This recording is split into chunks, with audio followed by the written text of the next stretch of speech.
9307।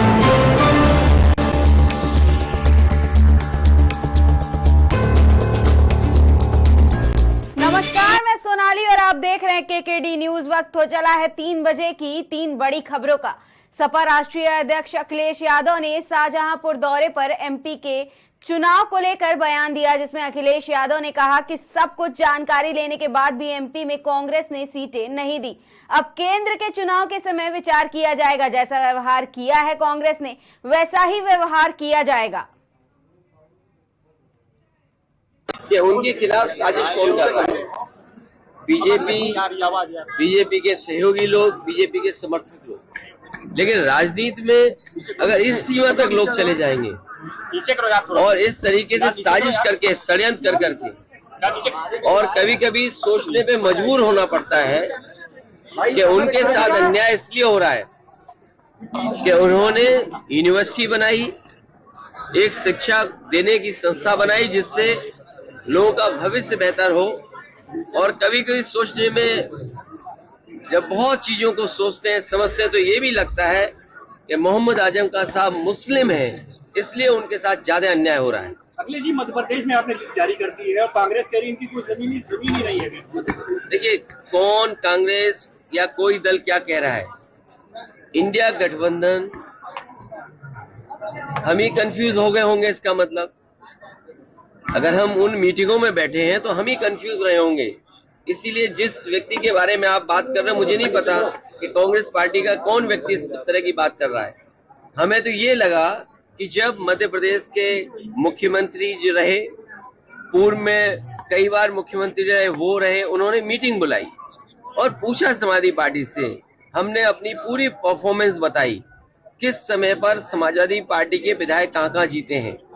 कभी 1 जीते, कभी 2 जीते, कभी 5 जीते, और किस जगह हम नंबर 2 पे रहे। पूरी चर्चा हुई और रात भर 1 बजे तक समाजवादी पार्टी के नेताओं को जगाया उन्होंने और बातचीत की, पूरे आंकड़े देखे और आश्वासन दिया कि हम 6 सीटों पर विचार करेंगे। लेकिन जब रिजल्ट आया, घोषित की गई सीटें, तो समाजवादी पार्टी शून्य रही। अगर ये मुझे पहले दिन पता होता कि विधानसभा स्तर पर कोई गठबंधन नहीं है इंडिया का, तो हम उसमें कभी मिलने नहीं जाती हमारी पार्टी के लोग, न अपनी हम सूची देते कांग्रेस के लोगों को, न कांग्रेस के लोगों का फोन उठाते। लेकिन अगर उन्होंने ये बात कही है कि गठबंधन नहीं है, तो हम स्वीकार करते हैं गठबंधन नहीं है। और गठबंधन अगर केवल उत्तर प्रदेश में केंद्र के लिए होगा तो उस समय विचार किया जाएगा, और जैसा व्यवहार होगा समाजवादी पार्टी के साथ, वैसा ही व्यवहार उनको देखने को मिलेगा यहाँ पर। सर, उन्होंने कहा कि लग रहा है घोषी में समर्थन किया और ऐसा रहा। किस नेता के बारे में बात कर रहे हो आप? ये कांग्रेस के कौन नेता है? उनके प्रदेश अध्यक्ष कह रहे हैं। देखिए, प्रदेश अध्यक्ष की कोई हैसियत नहीं है। न वो पटना की मीटिंग में थे, न वो जाकर के मुंबई की मीटिंग में थे। इंडिया के बारे में क्या जानते हैं वो? गठबंधन के बारे में उनकी क्या हैसियत है जो बोल रहे हैं इस तरह की बात? उनसे पूछिए, रात को 1 बजे तक क्यों उनके मुख्यमंत्री कमलनाथ जी ने बैठाया, क्यों उनके पूर्व मुख्यमंत्री दिग्विजय सिंह जी ने बैठाया? वो क्या उनके मुख्यमंत्री नहीं है क्या उनके प्रदेश के? अगर वो मुख्यमंत्री नहीं थे तो इस तरह की भाषा नहीं बोलनी चाहिए उनको। अध्यक्ष जी, और इसका मतलब ये हुआ कि आप दूसरे दलों को बेवकूफ बना रहे हैं आप बैठा करके।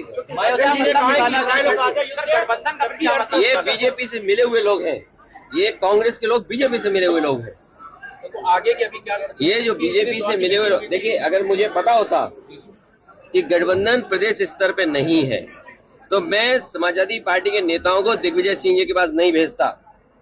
अगर मुझे ये पता होता कि समाजवादी पार्टी को प्रदेश स्तर पे गठबंधन नहीं कर रहे हैं, मैं कमलनाथ जी के पास अपनी पार्टी के लोगों को नहीं भेजता। और मुझे ये भरोसा होता कि कांग्रेस पार्टी के लोग धोखा देंगे, तो मैं उनकी बात पे भरोसा नहीं करता। मुझे बताया गया कि 6 सीटों पर आपके लिए सोचा गया है, विचार किया गया है और उस पर तय करेंगे। सिटिंग एमएलए की जगह आप सीट दे दोगे आप, और उम्मीद करोगे कि मैं आपके बारे में सच बोलूं, और जो बात बोलनी है उनको। मैं आपके माध्यम से कांग्रेस पार्टी को कहना चाहता हूं, अपने चिरकुट नेताओं से हमारी पार्टी के बारे में न बुलवाएं। आगे का क्या रहेगा? अब आगे का देखा जाएगा, क्योंकि हमें अगर ये जानकारी मिल रही है कि गठबंधन केवल दिल्ली के स्तर पे, तो ठीक है, दिल्ली के स्तर पे जब बात होगी तो की जाएगी, एमपी सीटों पे अगर बात की जाएगी तब देखा जाएगा। अगर मुझे ये पता होता कि प्रदेश स्तर पे कोई गठबंधन नहीं है, वो नहीं है, हमने स्वीकार कर लिया, इसीलिए हमने अपने पार्टी के टिकट घोषित कर दिए। इसमें क्या गलत किया है? इसलिए मैं कह रहा हूं कि आप लोग भी ऐसे छोटे नेता जो कांग्रेस के हैं, और मैं कांग्रेस पार्टी के बड़े नेताओं से यही अपील करूंगा, निवेदन करूंगा कि अपने छोटे नेताओं से इस तरह के स्टेटमेंट मत दिलवाइए। मायावती जी ने कहा युद्ध से हारे सभी नेता जी वो हालात खराब होते हैं। नहीं, वॉर के पक्ष में कोई नहीं है, और प्रदेश में बड़े सवाल है धान खरीद का। अरे सीतापुर आते हैं तो सीतापुर में हमें सांड पहले दिखाई देते हैं, ये डिवाइडर पे इतना सांड दिखाई दे रहा है जिसकी आप कल्पना नहीं कर सकते। अगर धान खड़ा हुआ है खेतों में, धान खड़ा हुआ है खेतों में, क्या धान खरीदने का अभी तक इंतजाम किया है? क्या धान खरीदने की कोई तैयारी की है? आप बताइए, सीतापुर में अगर एक भी धान केंद्र किसानों को खरीद रहा हो धान तो बताएं हमें आप। शाहजहांपुर जा रहे हैं, आगे रामपुर में आजम खान साहब से मिलने जाएंगे। वो हम पर छोड़िए, हमारी पार्टी पर छोड़िए, अब ये बातें क्यों पूछते हो कौन किससे मिला? उनसे हमारा संपर्क है, लगातार बातचीत हुई है, वो हमारी पार्टी और हमारा परिवार है, हमें फैसला लेने दो क्या करना। इसमें राजनीति मत ढूंढिए, इसमें भी बीजेपी के आप एजेंट मत बनिए। 16 तारीख को नेताजी रक्षा मंत्री रहे हैं, पत्रकारों को पीटा गया, उसके बारे में आप क्या कह रहे हैं? हमें दुख है कि बीजेपी के लोग सबको पीट रहे हैं। सर बहुत बुरी तरीके से दुख है इस बात का कि बीजेपी अगर पत्रकार सही लिख दें, तो पत्रकारों के खिलाफ भी जांच हो जाएगी, कार्रवाई हो जाएगी। और आप में से बहुत सारे ऐसे साथी हैं जो इस चीज को फेस कर चुके हैं। सच्चाई दिखाना चाहते हैं, उन्हें पुलिस कहती है क्या? हाँ, यही मैं कह रहा हूँ कि अब तो यूट्यूब पर भी पाबंदी लगा देंगे, इसलिए यूट्यूबर्स भी बड़े सावधान है ना। आपने कहा है कि हमने अब तक 20 लाख से ज्यादा जो वीडियो का डेटा है हमने डिलीट किया है। गूगल ने अपना डेटा भारत सरकार को बताया, लेकिन गाइडलाइन के हिसाब से नहीं था। वो ठीक बात है, वो एक अलग विषय है कि उनके खिलाफ साजिश कौन कर रहा है।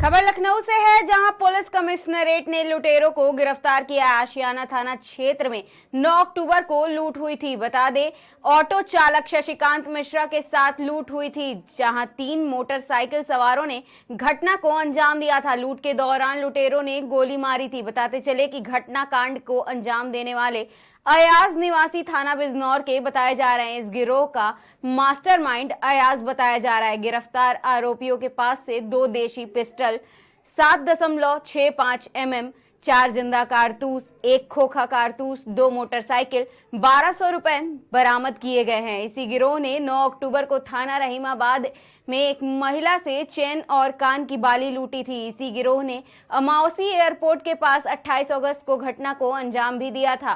पूरा मामला थाना क्षेत्र काकोरी में भी स्प्लेंडर मोटरसाइकिल लूटी गई थी।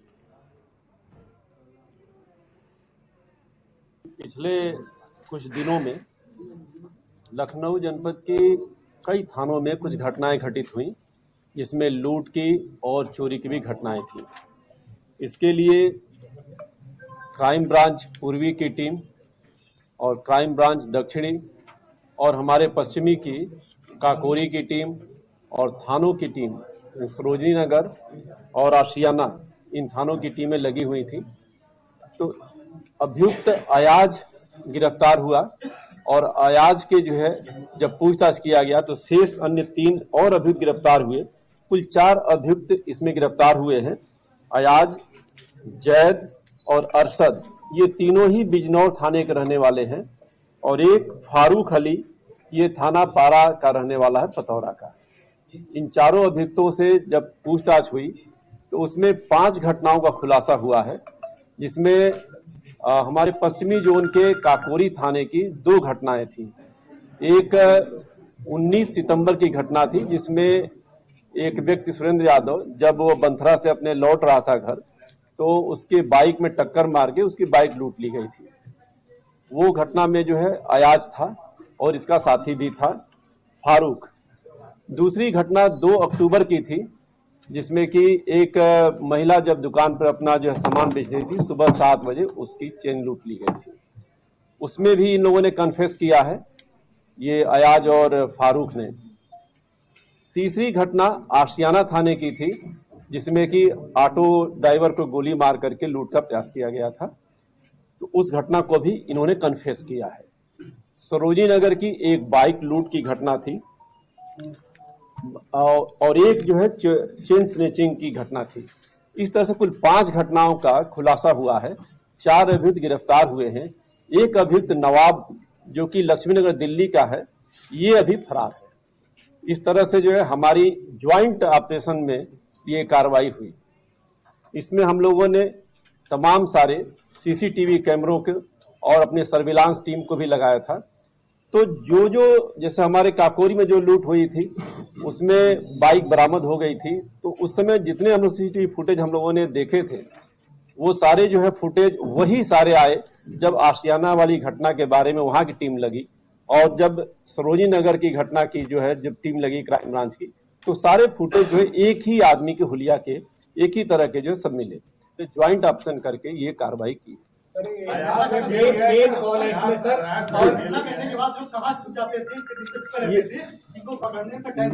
मेन अयाज है पूरी घटना में। बिजनौर का रहने वाला जो अयाज है ये मास्टरमाइंड है। इस पर 13 मुकदमे पहले से हैं। ये सारे मैक्सिमम मुकदमे इसके लूट के और गैंगस्टर के भी हैं और बाकी इसके साथी हैं। ये चूंकि अलग अलग जो है ग्रुप बना करके जो है घटनाएं करता था। तो ये इनका था। ये घटना करने के बाद यहां से बाहर चले जाते थे। अभी जैसे नवाब का है, नवाब पहले ही पकड़ा गया था तो दिल्ली का था। ये लोग जैसे इकट्ठा होते थे, पहले जेल में इन लोगों का सबका संपर्क हुआ। सारे जो जेल जा चुके हैं। अयाज जो है गुडम्बा से छूटा है जेल से, ये अभी हाल में छूटा है और ये 394 411 में गया था जेल में।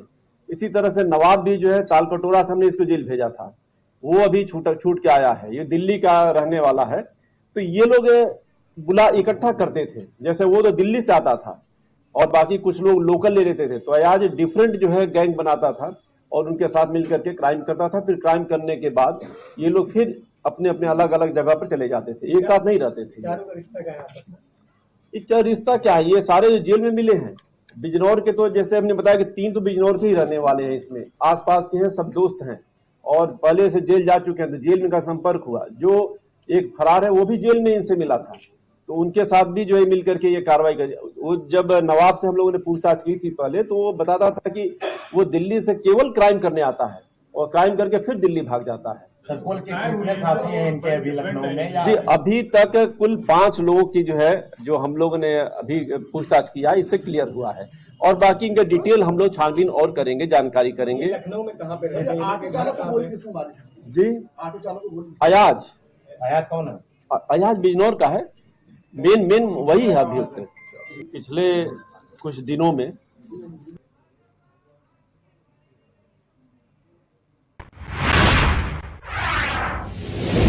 प्रधानमंत्री नरेंद्र मोदी ने शुक्रवार को देश की पहली रैपिड रेल नमो भारत को हरी झंडी दिखाकर रवाना कर दिया है। पीएम मोदी ने दिल्ली गाजियाबाद मेरठ कॉरिडोर के पहले फेज का उद्घाटन किया। आम लोग 21 अक्टूबर यानी शनिवार से इसमें यात्रा कर सकेंगे। हालांकि अभी दिल्ली गाजियाबाद मेरठ कॉरिडोर पर साहिबाबाद से दुहाई डिपो तक 17 किलोमीटर की यात्रा की जा सकेगी। यह यात्रा 12 मिनट में तय होगी। ट्रेन 160 किलोमीटर प्रति घंटे की रफ्तार से दौड़ेगी। दिल्ली गाजियाबाद मेरठ कॉरिडोर पूरा होने के बाद दिल्ली से मेरठ तक की 82 किलोमीटर तक की यात्रा 1 घंटे से कम समय में तय की जा सकेगी। नमो भारत के उद्घाटन के बाद पीएम मोदी ने जनसभा को भी संबोधित किया। माननीय श्री नरेंद्र मोदी जी,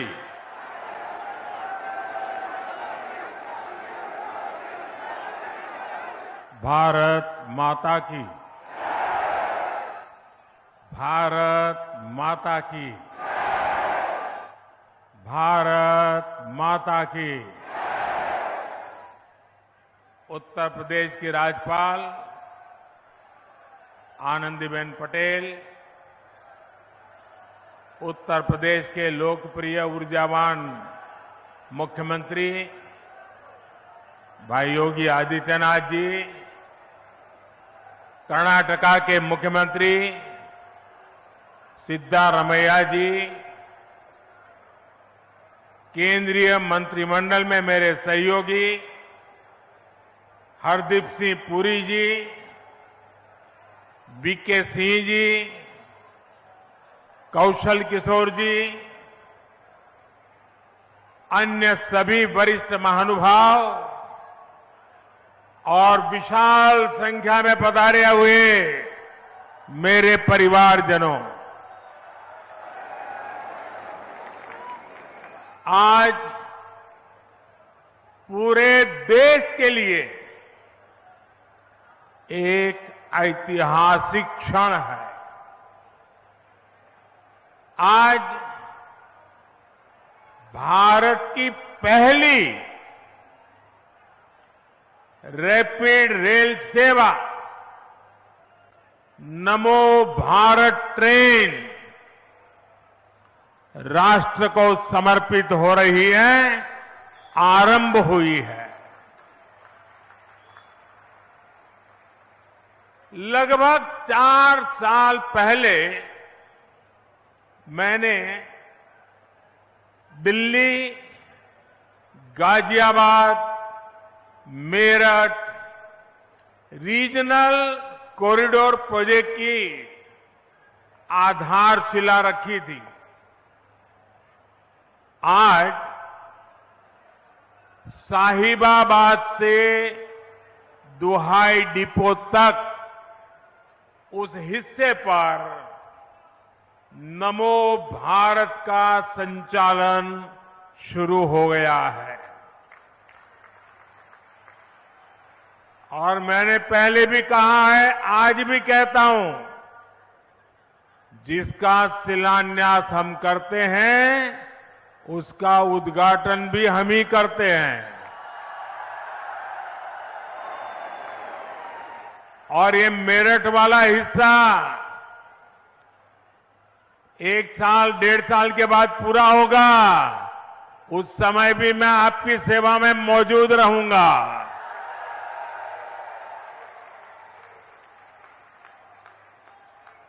अभी मुझे इस अति आधुनिक ट्रेन से यात्रा का भी अनुभव मिला है। मैंने तो बचपन रेलवे प्लेटफॉर्म पर बिताया है और आज रेलवे का ये नया रूप मुझे सबसे ज्यादा आनंदित करता है। ये अनुभव प्रफुल्लित करने वाला है, आनंद से भर देने वाला है। हमारे यहां नवरात्रि में शुभ कार्य की परंपरा है। देश की पहली नमो भारत ट्रेन को भी आज मां कात्यायनी के आशीर्वाद प्राप्त हुए हैं। और ये भी बहुत विशेष है कि इस नई ट्रेन में ड्राइवर से लेकर तमाम कर्मचारी महिलाएं हैं, हमारे देश की बेटियां हैं। ये भारत की नारी शक्ति के बढ़ते कदम का प्रतीक है। मैं दिल्ली, एनसीआर और पश्चिमी यूपी के सभी लोगों को नवरात्रि के पावन पर्व पर मिले इस उपहार के लिए बहुत बहुत बधाई देता हूं, बहुत बहुत शुभकामनाएं देता हूं।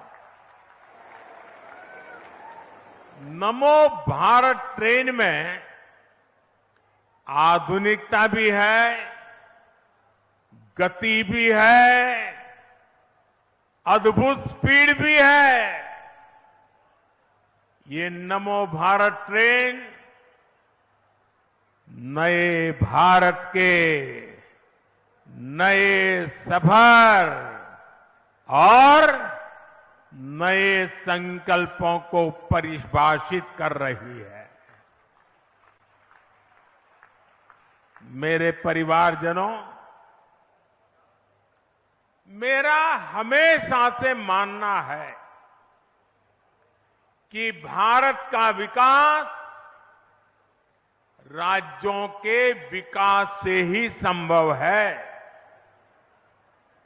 अभी इस समय हमारे साथ कर्नाटका के मुख्यमंत्री सिद्धारमैया जी भी जुड़े हुए हैं। आज बेंगलुरु में मेट्रो की 2 लाइनों को भी देश को समर्पित किया गया है। इससे बेंगलुरु के आईटी हब की कनेक्टिविटी और बेहतर हुई है। अब तो बेंगलुरु में हर रोज लगभग 8 लाख लोग मेट्रो से सफर कर रहे हैं। मैं नई मेट्रो सुविधा के लिए बेंगलुरु के सभी लोगों को भी बहुत बहुत बधाई देता हूं। मेरे परिवारजनों, 21वीं सदी का हमारा भारत आज हर सेक्टर में, हर क्षेत्र में प्रगति की नई गाथा लिख रहा है। आज का भारत चंद्रयान को चंद्रमा पर उतारकर दुनिया में ये हिंदुस्तान छाया हुआ है।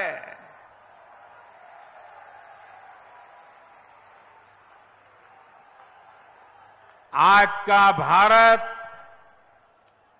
G20 का इतना शानदार आयोजन करके दुनिया के लिए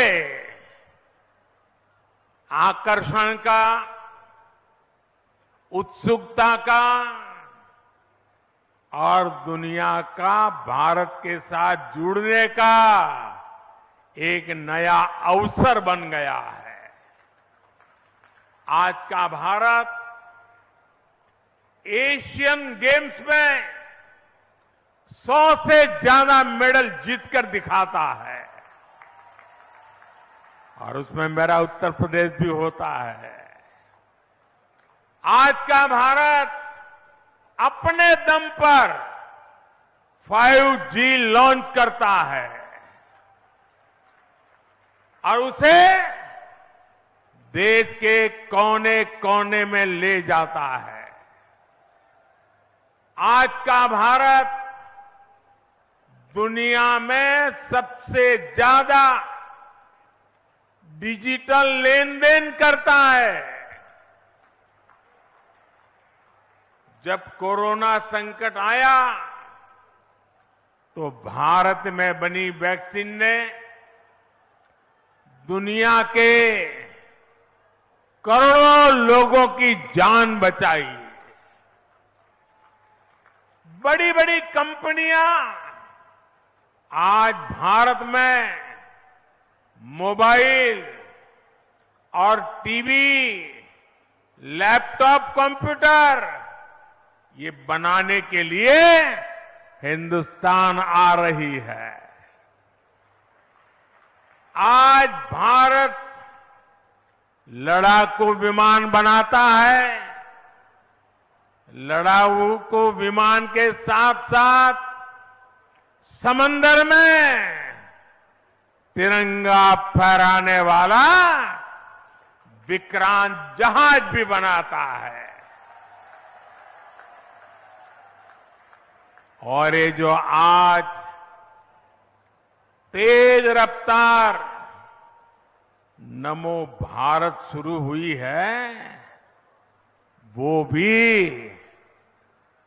मेड इन इंडिया है, भारत की अपनी ट्रेन है। साथियों, ये सुनकर के आपको गर्व होता है कि नहीं होता है? आपका माथा ऊंचा होता है कि नहीं होता है? हर हिंदुस्तानी को उज्जवल भविष्य दिखता है कि नहीं दिखता है? मेरे नौजवानों को उज्जवल भविष्य दिखता है कि नहीं दिखता है? अभी जो प्लेटफॉर्म पर स्क्रीन डोर के सिस्टम का लोकार्पण हुआ है, वो भी मेड इन इंडिया है। और मैं एक और बात बताता हूं,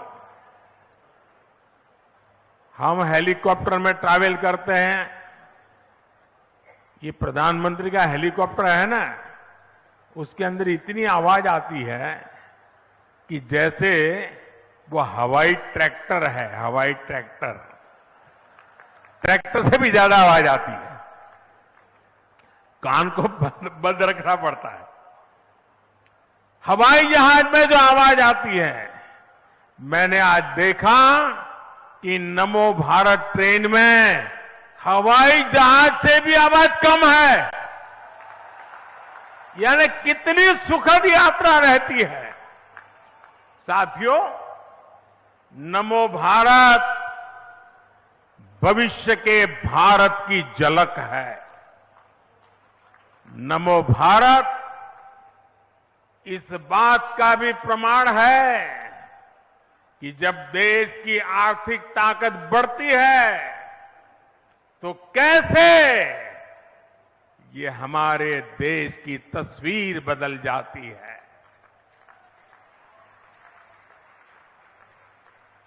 दिल्ली और मेरठ का ये 80 किलोमीटर से ज्यादा का स्ट्रेच तो एक शुरुआत है। सुनिए, ये तो एक शुरुआत है। पहले फेज में दिल्ली, यूपी, हरियाणा और राजस्थान के अनेक क्षेत्र नमो भारत ट्रेन से कनेक्ट होने वाले हैं।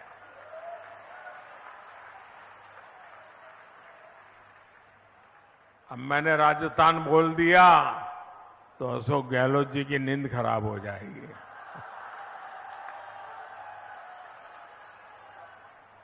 आने वाले समय में देश के और भी हिस्सों में नमो भारत जैसा सिस्टम बनेगा। इससे औद्योगिक विकास भी होगा और मेरे देश की युवा पीढ़ी के लिए, मेरे देश के नौजवान बेटी बेटियों के लिए रोजगार के भी नए अवसर बनेंगे। साथियों, इस शताब्दी का ये तीसरा दशक भारतीय रेल के कायाकल्प होने का दशक है। आप देखना दोस्तों, इस 10 साल में पूरी रेल आपको बदली हुई नजर आएगी। और मुझे छोटे सपने देखने की आदत नहीं है और न ही मुझे मरते मरते चलने की आदत है। मैं आज की युवा पीढ़ी को विश्वास देना चाहता हूं। मैं आज की युवा पीढ़ी को गारंटी देना चाहता हूं, इस दशक के अंत तक आप भारत की ट्रेनों को दुनिया में किसी से भी पीछे नहीं पाएंगे।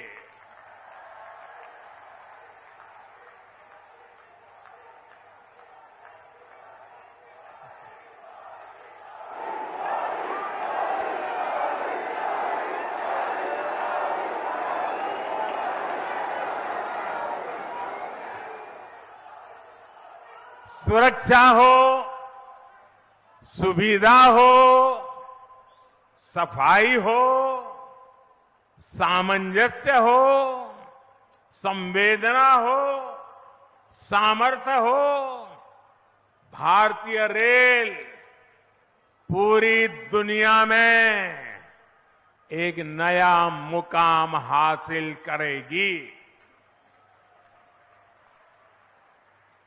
भारतीय रेल 100% बिजलीकरण के लक्ष्य से बहुत दूर नहीं है। आज नमो भारत शुरू हुई है। इससे पहले वंदे भारत के रूप में आधुनिक ट्रेनें देश को मिली। अमृत भारत स्टेशन अभियान के तहत देश के रेलवे स्टेशनों को आधुनिक बनाने का काम भी तेज गति से चल रहा है।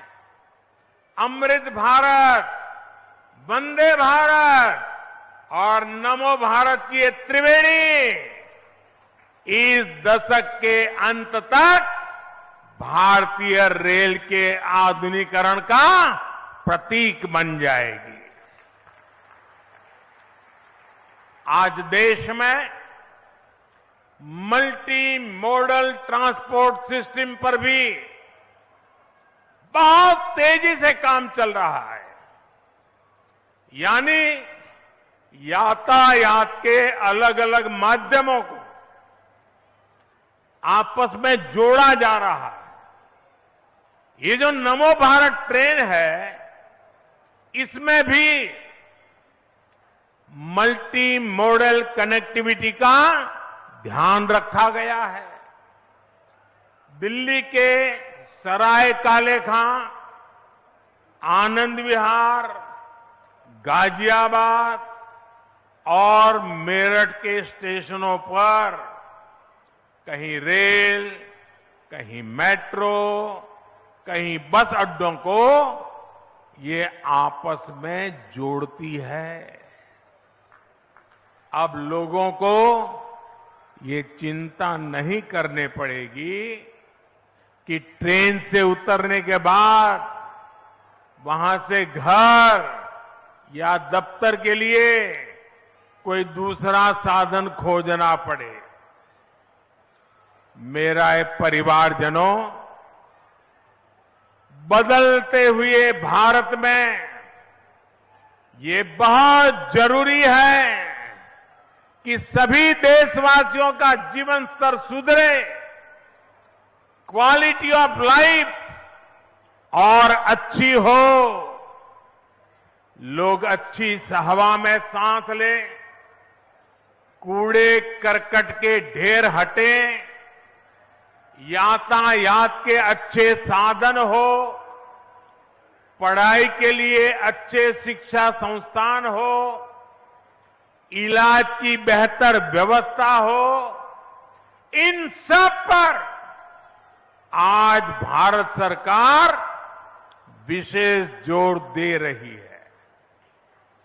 और पब्लिक ट्रांसपोर्ट पर तो आज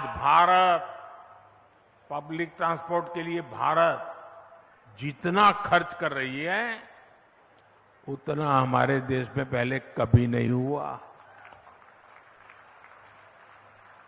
साथियों, यातायात के लिए, ट्रांसपोर्ट के लिए हम जल, थल, नभ और अंतरिक्ष हर दिशा में प्रयास कर रहे हैं।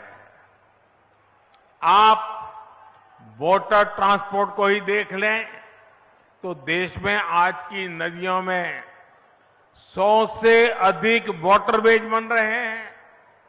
इसमें भी सबसे बड़ा वाटरवे मां गंगा के जल प्रवाह में बन रहा है।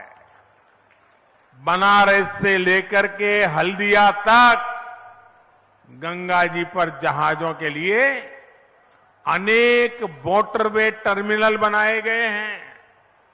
इससे किसान जल मार्ग के माध्यम से भी फल, सब्जियों और अनाज बाहर भेज पा रहा है।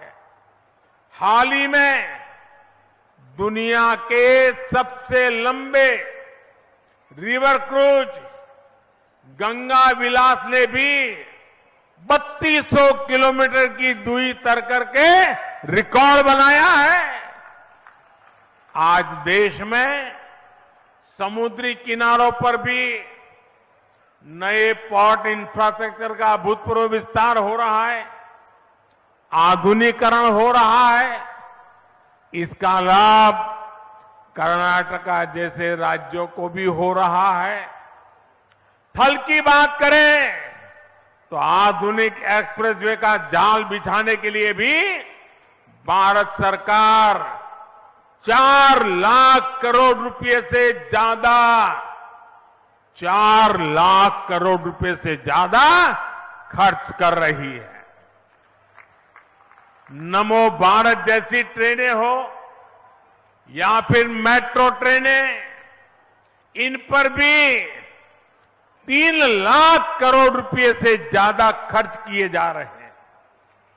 यहां दिल्ली एनसीआर में रहने वाले लोग जानते हैं कि बीते वर्षों में किस तरह यहां मेट्रो रूट्स का विस्तार हुआ है।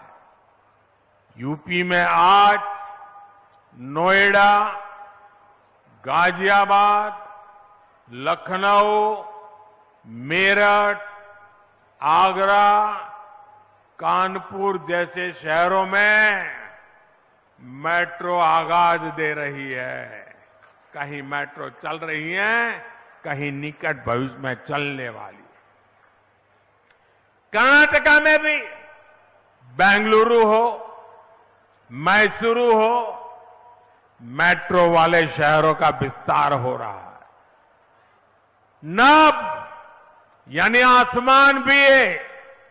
भारत ने आसमान में भी भारत ने उतने ही पंख फैला रहा है। हवाई यात्रा को हम हवाई चप्पल पहनने वाले के लिए सुलभ कर रहे हैं। बीते 9 साल में देश में एयरपोर्ट की संख्या 2 गुनी हो चुकी है। बीते कुछ समय में हमारी एयरलाइंस भारत में 1000 से अधिक नए विमानों के ऑर्डर दे चुकी है। इस प्रकार हम अंतरिक्ष में भी अपने कदम तेजी से बढ़ा रहे हैं। हाल में हमारे चंद्रयान ने चंद्रमा पर तिरंगा झंडा गाड़ दिया है। हमने 2040 तक का पक्का रोड मैप बना दिया है। कुछ ही समय बाद भारतीयों को लेकर हमारा गगनयान स्पेस में जाएगा। फिर हम अपना स्पेस स्टेशन स्थापित करेंगे। वो दिन दूर नहीं जब हम अपने यान में पहला भारतीय चांद पर उतारेंगे। और ये सब किसके लिए हो रहा है? ये देश के युवाओं के लिए, उनके भविष्य को उज्जवल बनाने के लिए हो रहा है। साथियों, अच्छी हवा के लिए जरूरी है कि शहरों में प्रदूषण कम हो। इसे ध्यान में रखते हुए देश में इलेक्ट्रिक बसों का भी बहुत बड़ा नेटवर्क तैयार किया जा रहा है। केंद्र सरकार ने राज्यों को 10,000 इलेक्ट्रिक बस देने वाली योजना शुरू की है। भारत सरकार की तैयारी राजधानी दिल्ली में 600 करोड़ रुपए के खर्च से 1300 से ज्यादा इलेक्ट्रिक बस चलाने का हमारा संकल्प है। इसमें से 850 से ज्यादा इलेक्ट्रिक बसें दिल्ली में चलनी शुरू भी हो गई है। इसी तरह बेंगलुरु में भी 1200 से ज्यादा इलेक्ट्रिक बसों को चलाने के लिए भारत सरकार 500 करोड़ रुपए की मदद दे रही है।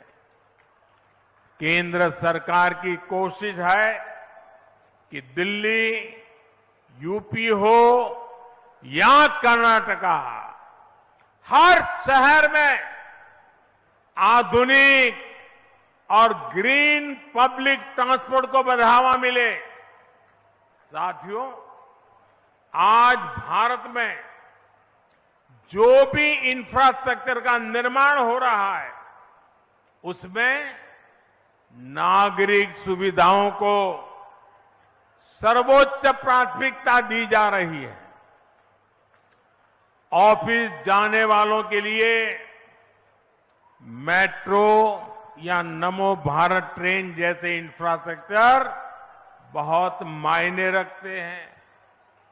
जिनके घर में छोटे बच्चे हैं या बुजुर्ग माता पिता हैं, उन्हें अपने परिवार के लिए इसके कारण समय बचता है, ज्यादा समय मिलता है।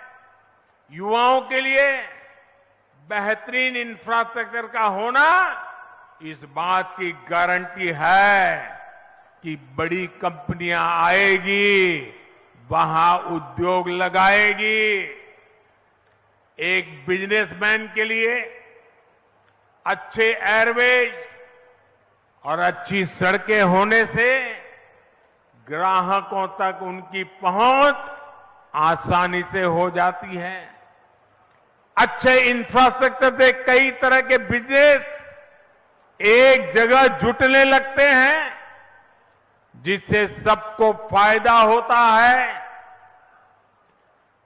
एक कामकाजी महिला के लिए मेट्रो या बीआरटीएस जैसे इंफ्रास्ट्रक्चर से सुरक्षा की भावना मजबूत होती है। वो न सिर्फ सुरक्षित अपने ऑफिस तक जाती है, बल्कि उनके पैसे की भी बचत होती है। जब मेडिकल कॉलेजों की संख्या बढ़ती है, इलाज की राह देखने वाले मरीजों और डॉक्टर बनने की आकांक्षा रखने युवाओं दोनों को फायदा होता है। जब डिजिटल इंफ्रास्ट्रक्चर का विकास होता है, तब सबसे गरीब व्यक्ति को भी उसके हक का पैसा सीधा उसके बैंक अकाउंट में मिलता है। जब नागरिकों को सारी सेवाएं ऑनलाइन मिलने लगती हैं, तो उसे ऑफिसों के चक्कर लगाने से मुक्ति मिलती है। अभी जो ये UPI enable ticket vending machine कुछ देर पहले हमने देखी है, वो भी आपकी सुविधा बढ़ाने वाली है। ऐसी सभी क्षेत्रों में पिछले एक दशक में अभूतपूर्व कार्य हुए हैं। इससे लोगों का जीवन आसान बना है, उनके जीवन से मुश्किलें दूर हुई हैं।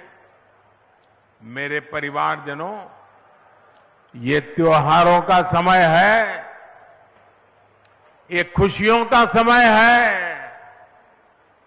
देश का मेरा हर परिवार इन त्योहारों को अच्छे से अच्छे मना सके, इसके लिए भी केंद्र सरकार ने बहुत सारे बड़े फैसले लिए हैं। इन फैसलों का लाभ किसानों को होगा, कर्मचारियों को होगा, पेंशन वाले हमारे भाई बहनों को होगा। भारत सरकार ने रबी फसलों की एमएसपी पर बड़ी वृद्धि की है। मसूर की दाल के एमएसपी में 425 रुपये प्रति क्विंटल, सरसों के लिए 200 रुपये, तो गेहूं के लिए 150 रुपये प्रति क्विंटल इसकी वृद्धि की गई है। इससे हमारे किसानों के पास अतिरिक्त पैसा आएगा। 2014 में गेहूं का जो एमएसपी 1400 रुपये क्विंटल था, वो अब 2000 के पार हो गया है। मसूर दाल का एमएसपी तो बीते 9 वर्षों में 2 गुने से भी अधिक बढ़ाया गया है। सरसों का एमएसपी भी इस दौरान 2600 रुपये प्रति क्विंटल बढ़ाया जा चुका है।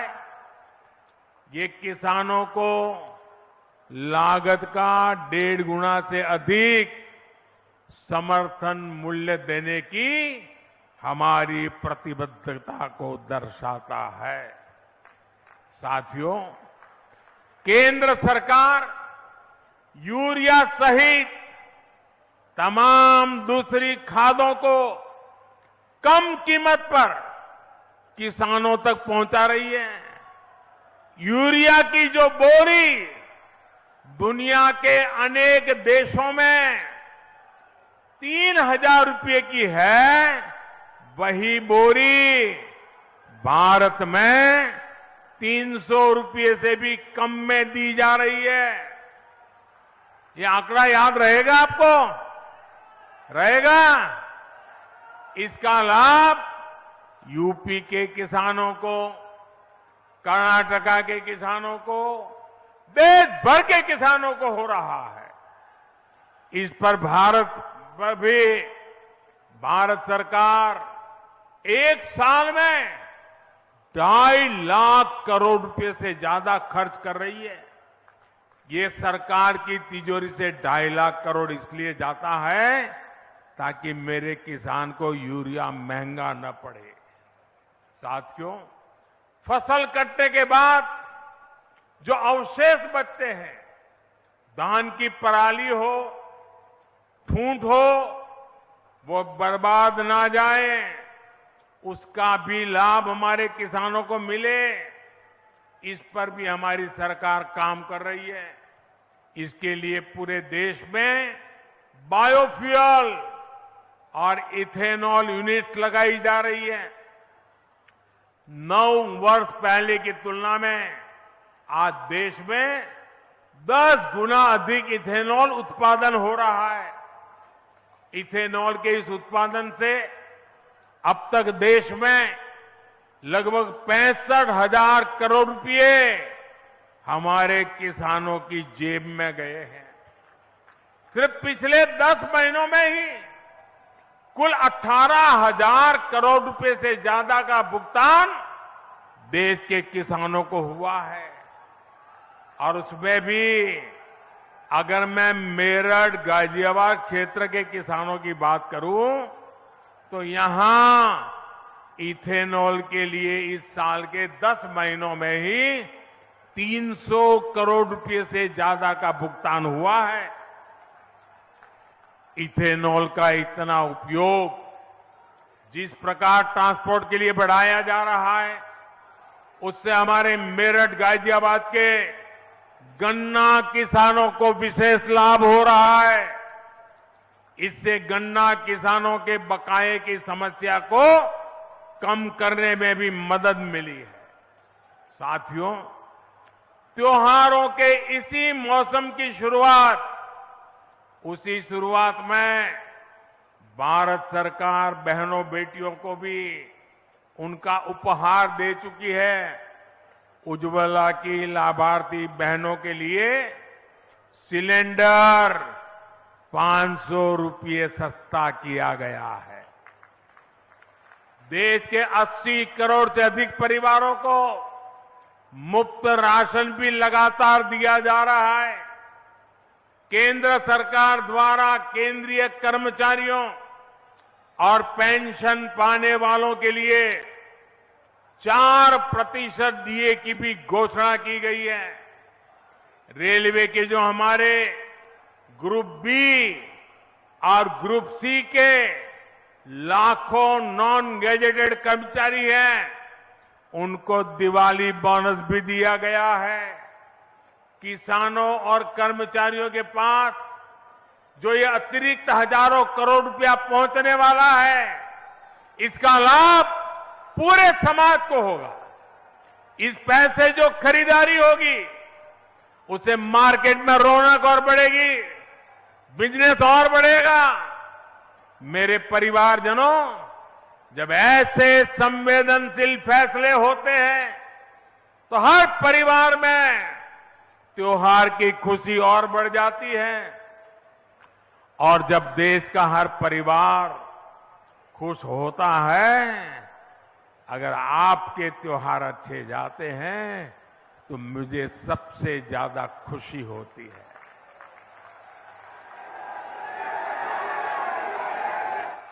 मेरा त्योहार उसी में मन जाता है। मेरे प्यारे भाइयों बहनों, आप ही मेरा परिवार है, इसलिए आप ही मेरी प्राथमिकता भी है। ये काम आपके लिए हो रहा है। आप सुखी रहेंगे, आप प्रगति में करेंगे तो देश प्रगति करेगा। आप सुखी रहेंगे, मुझे सुख मिलेगा। आप समर्थ होंगे तो देश समर्थ होगा। और भाइयों बहनों, मैं आज आपसे कुछ मांगना चाहता हूं। मैं आपसे कुछ मांगना चाहता हूं, देंगे? ऐसी आवाज धीरे नहीं चलेगी।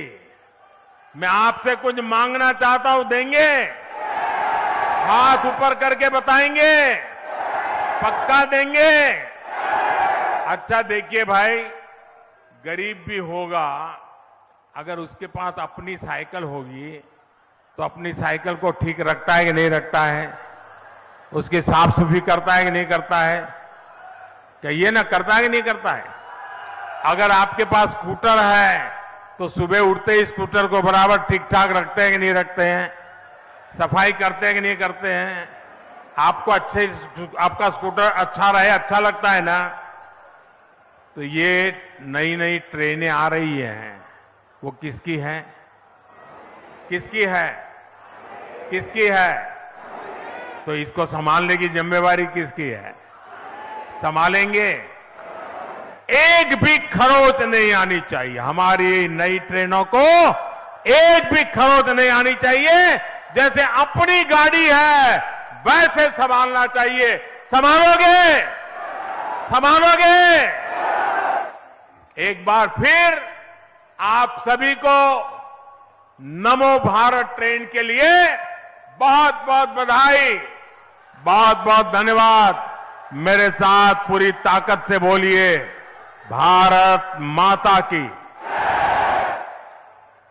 भारत माता की, भारत माता की। बहुत बहुत धन्यवाद। माननीय